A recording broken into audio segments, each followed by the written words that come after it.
안녕하세요. 여러분, 성공을 위해 스위퍼를 봉인한 이 투수. 기아 타이거즈의 빠른 템포를 가진 우완 투수 황동아는 빠른 투구 속도만으로는 경쟁력이 부족하다고 판단해 2023 시즌 후 미국 워싱턴주 시애틀에 위치한 드라이브라인 베이스볼 센터를 찾았다.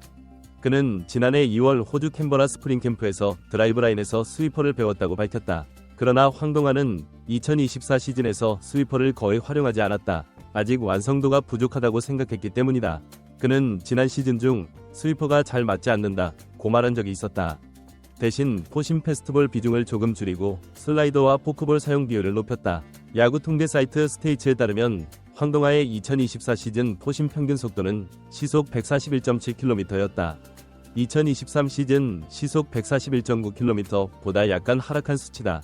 이 정도 차이는 큰 의미가 없다. 드라이브 라인이 일반적으로 투수 구속 향상에 도움을 준다고 알려져 있지만 개인차가 존재하기 때문이다. 황동아는 기존의 방식을 바탕으로 2024 시즌 정식 선발로 자리를 잡았다. 이범호 감독은 황동아의 팔스윙 속도가 예년보다 빨라졌다고 평가했다. 그는 25경기에서 5승 7패, 평균 자책점 4.44를 기록했다. 앞으로도 구속보다는 기교를 활용한 선발 투수로서 성공할 수 있는 최적의 방향을 찾아가는 것이 중요해 보인다. 황동아는 올해 우완 강속구 투수 김도현, 신인 김태현과 함께 선발 자리를 두고 경쟁한다. 김태현이 선발 경쟁에서 밀리면 이 군에서 선발 훈련을 받을 가능성이 크다. 반면 황동아는 5선발에 들지 못하더라도 롱리리프로 대기하며 예비 선발로 준비할 가능성이 높다. 이범호 감독은 스프링 캠프 출국 전 이들의 재능을 이 군에서 쓰기에는 아깝다고 언급했다. 김도현은 강속구를 갖추고 있어 선발 투수로 적합하지만 1이닝을 책임지는 셋업맨으로도 활용 가능하다. 우완 선발 투수가 부족한 기아에서 김도현을 선발로 키울 필요성이 있어 보인다. 그러나 이범호 감독의 판단에 달린 문제다. 황동아가 개막 선발로 대기할 가능성도 있다. 황동아는 언젠가 다시 스위퍼를 사용할 수도 있다. 많은 투수들이 다양한 구종을 던질 수 있지만 완성도 부족이나 팔보호 등의 이유로 구종을 제한하는 경우가 많다. 결국 오키나와에서 열릴 연습 경기에서 선발 경쟁이 본격적으로 시작될 전망이다. 황동아, 김도현, 김태현 모두 기아를 대표할 우완 투수로 성장할 잠재력을 가진 선수들이다. 양현종의 은퇴와 관리, 돌아올 이 적극적인 벤치 개입 등으로 결국 이들 모두 선발로 나설 기회를 얻을 것이다. 선발 자리를 두고 벌어지는 경쟁은 시즌 중 승패가 갈릴 것으로 보인다. 변우혁, 25, 기아 타이거즈는 올해 어느 정도의 출전 기회를 가질 수 있을까? 변우혁은 2022 시즌 후 기아 타이거즈로 트레이드됐다. 2023년에는 67경기에 출전해 226타석 200타수 45안타, 타율 0.257, 7홈런 24타점, OPS 0.664를 기록했다. 그리고 2024년에는 69경기에서 187타석 168타수 51안타, 타율 0.304, 5홈런 21타점, OPS 0.839를 기록했다. 2023년보다 39타석 적게 나섰지만 더 많은 안타를 쳐 생애 첫 3할을 기록했다. 사실 지난해도 쉬운 상황은 아니었다.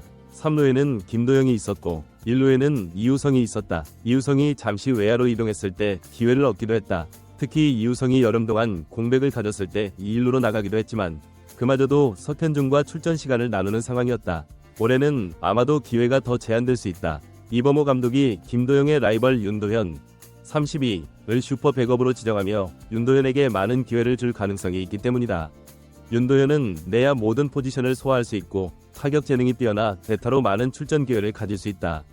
작년 이우성이 잠시 외야로 나가며 생긴 기회는 올해 사실상 기대하기 어려울 것이다. 패트릭 위즈덤이 1루수 풀타임을 소화할 수 있기 때문이다.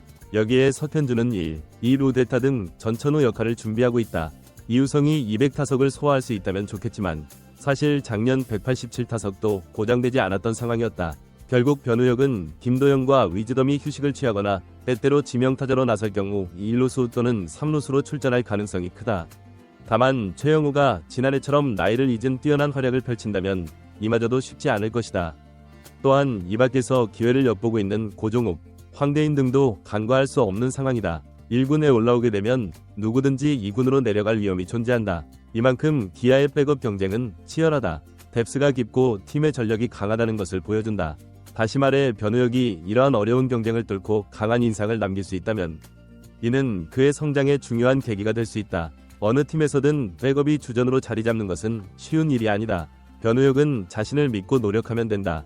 작년에 1군의 고정 멤버로 자리 잡을 수 있었던 이유는 타격 자세가 완전히 자리 잡았다는 내부 평가가 있었기 때문이다. 이범호 감독은 좀 더 노력하면 더 나은 모습을 보일 수 있다 고 말하며 공개적으로 격려와 함께 채찍을 들기도 했다. 이는 변우혁의 성장 가능성을 매우 높게 평가한다는 의미다. 주어진 상황에서 최선을 다하고 자신의 경쟁력을 입증하는 것이 중요하다. 그 결과가 2024년생의 첫 10홈런이라면 충분히 만족할 수 있을 것이다. 기아의 몇 안 되는 거포 유망주인 변우혁. 본인도 간절히 원하지만 기아 역시 변우혁이 터지길 기대하고 있다. 기아 티켓이 가장 저렴하다니 시장 경제에서 공급과 수요의 원칙은 중요한 법칙이다. 수요가 많으면 가격은 자연스럽게 상승한다. 반면 수요가 적다면 가격을 무리하게 올려서는 안 된다. 그렇게 되면 아무도 찾지 않게 된다. 실제로 이 시장 경제의 논리가 가장 잘 적용될 수 있는 분야가 바로 프로스포츠다. 팬들의 마음은 냉정하다. 흥미로운 팀과 경기는 사람들이 몰리고 재미가 없을 것 같은 곳에는 관심을 두지 않는다. 그렇기 때문에 프로스포츠의 본고장인 미국에서는 일찍부터 차등 정책이 시행되었다. 야구와 농구 등 인기 스포츠 모두 마찬가지다. 메이저리그의 대부분 팀은 LA 다저스, 뉴욕 양키스, 보스턴 레드삭스 등 전국적인 인기를 끄는 팀이 원정 경기를 놓으면 티켓 가격을 크게 올린다. LA 다저스와 샌프란시스코 자이언츠의 라이벌전, 지역 라이벌 매치 역시 마찬가지다. NBA 농구에서 슈퍼스타 르브론 제임스가 속한 LA 레이커스, 스테판 커리가 있는 골든 스테이트 워리어스의 경기는 티켓 가격이 급등한다. 미국 팬들은 이러한 상황을 당연하게 받아들인다. 이미 오래전부터 이런 문화에 익숙해졌기 때문이다. 한국의 프로스포츠도 점차 발전하고 있다. KBO 리그가 가장 대표적이다. 선수들의 기량은 뛰어나고 경기장 시설도 훌륭하다. 이제 대전까지 신식 구장이 생기며 잠실은 가장 낙후된 야구장이 되었다. KBO 리그는 지난해 1000만 관중을 돌파하는 대기록을 세웠다. 젊은 팬들이 많아지며 야구 선수들이 아이돌급의 인기를 끌고 있다. 지난해는 티켓을 구하는 것이 하늘의 별 따기처럼 어려웠다. 올해도 상황은 비슷할 것으로 예상된다. 삼성 라이온즈의 경우 시즌권 판매를 두고 벌써 큰 논란이 일어났다고 한다. 경제적 관점에서나 수익을 고려할 때 구단들은 이런 기회를 놓쳐서는 안 된다. 구단은 자선단체가 아니기 때문이다. 서비스를 제공하고 상품을 판매하여 수익을 올려야 한다. 수요가 몰린다면 티켓 판매를 통해 이익을 극대화할 방법을 찾아야 한다. 따라서 키움 히어로즈의 새로운 티켓 판매 정책은 참신하다. 키움은 국내 유일의 돔구장인 고척 스카이돔을 홈구장으로 사용한다. 지구온난화로 여름철 야외에서 야구 경기를 보기 어려운 상황에서 고척돔은 쾌적한 환경을 제공한다. 이를 고려해 하절기 동안 티켓 가격을 10% 인상하기로 했다. 이런 합리적인 이유가 있다면 최근의 젊은 팬들은 가격 인상에 반대하지 않는다. 또한 원정팀 팬들을 배려하면서 고정 수익을 올릴 수 있는 상품도 출시했다. 바로 원정팀 팬들이 고척돔에서 응원팀의 경기를 시즌 내내 같은 자리에 앉아 관전할 수 있는 원정팀 시즌권이 KBO 리그 최초로 선보였다. 이 상품은 팬들로부터 큰 관심을 받을 수밖에 없다. 키움은 10개 구단 중 가장 먼저 주중과 주말 차등 요금을 적용한 팀이기도 했다.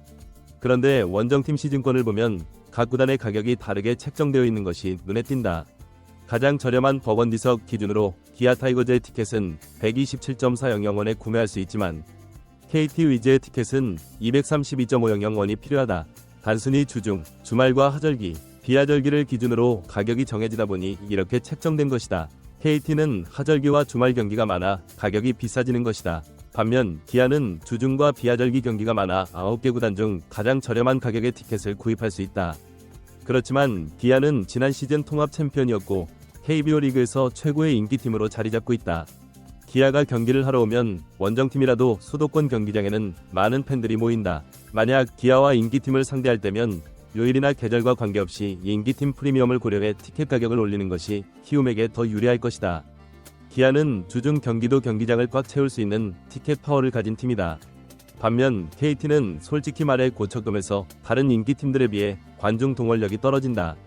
그렇다면 가장 비싼 가격을 책정하기보다는 가격을 낮추어 박리담회 방식으로 접근하는 것이 더 유리했을 것이다. 물론 처음 시작하는 데는 어려움이 있을 것이다. 실제로 2013년 중반 두산 베어스가 비슷한 티켓 판매 정책을 발표했다가 바로 철회한 바 있다. A등급 인기팀에 들지 못한 구단들의 항의도 있었고 당시에는 구단이 수익을 올리기 위한 꼼수를 쓰는 것 아니냐는 팬들의 불만도 있었다. 하지만 이제 KBO 리그 구단들도 상대 팀별로 티켓 가격을 차별화하는 등 다양한 마케팅 방법을 시도할 때가 된 것 같다. 시대가 많이 변했다. 근거를 제시할 수 있다면 최근 몇 년간 어떤 팀이 왔을 때 팬들이 얼마나 많이 왔고 또 어떤 팀은 적게 왔는지에 기반의 차등을 두겠다고 하면 무작정 반대할 수는 없을 것이다.